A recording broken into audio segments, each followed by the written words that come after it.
Daniel, back at it again with the Speedpaint. We're back, and with commentary this time.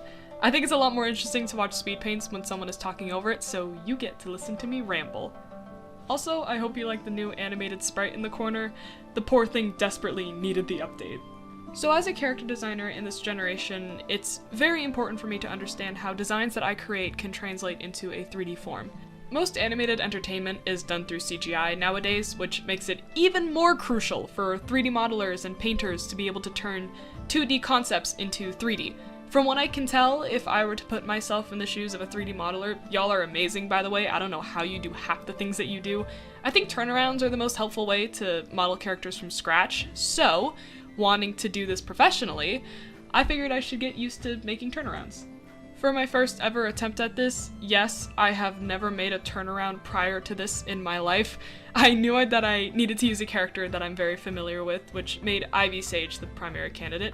I apologize if you're sick of her, but I love her dearly, and Instagram seems to love her as well. Couldn't possibly imagine why.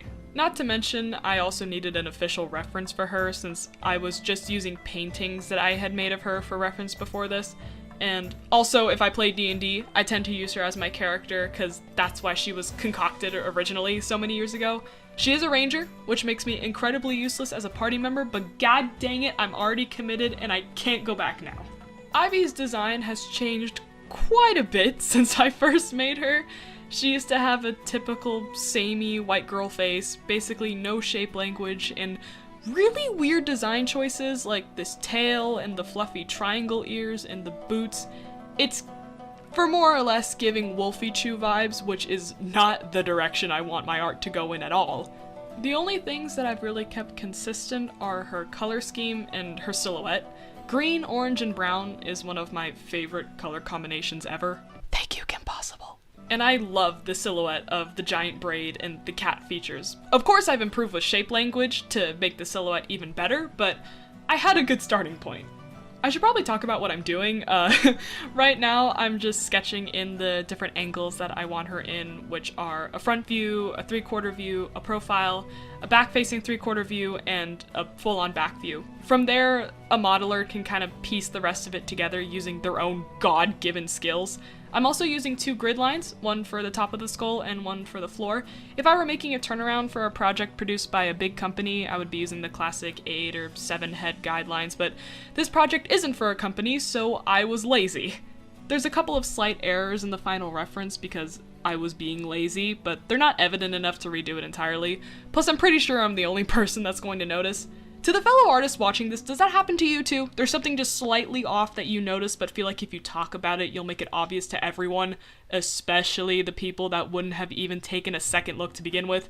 That's why I'm not pointing out what the specific errors are. If you know anything about anatomy or gesture, I'm pretty sure you'll figure it out yourself. This is a small detail, but it is something I've noticed I do quite frequently. I add value differentiations in my sketches. I'm not entirely sure why I do this. Maybe it just makes more sense in my brain to have a sketch that'll resemble the values of the final project more closely than just a line drawing sketch. Maybe because I sketch with a round brush, so it's too tempting not to use the lower opacity to add values. Either way, it does kind of screw with me, despite how much I prefer it over typical line drawing sketches. Like for example, when I have to resize something, sometimes it leaves awkward spaces, so when I go to refill it, I kind of just wing it. And also when I go to do the line art, because sometimes it gets confusing when I lower the opacity of my sketch layer, I misinterpret where my line art should go.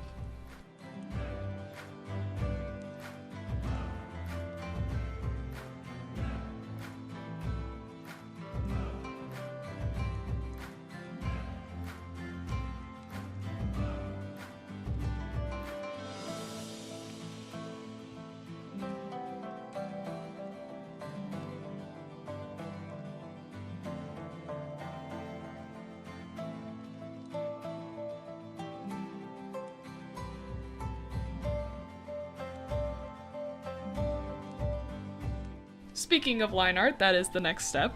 There's not a whole lot to say, it's just a really tedious process for me, especially when I'm working with thinner lines. If you look back at my old art, you can see I used to use really chunky lines, which looked super amateur.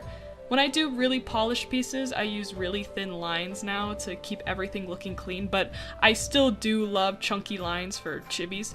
Don't get me wrong, thick lines can look really nice, but that's why line weight is just so valuable to learn about and to use in your work. For this work specifically, I stuck to pretty classic lines, like nothing too thin, nothing too thick, but it's very clean and it gets the message across.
We're on the finishing stretch, which is also, thank God, the fastest part of this process. I already have a palette and color placement decided for Ivy, so it's just using the paint bucket tool, the lasso tool, and adding some final details like subtle blushing and shading to just bring it all together. I'll let the rest of this play out so you can just enjoy the process with some music. I've also put up adoptables on my Instagram if you want your own lovely lady of this Haptobaxi species. That sounds so lame when I say it out loud, but they're available now, and if you're into D&D, I think you'll really like the designs. Okay, that is all. Thanks for watching, and I hope you like the final product as much as I liked making it.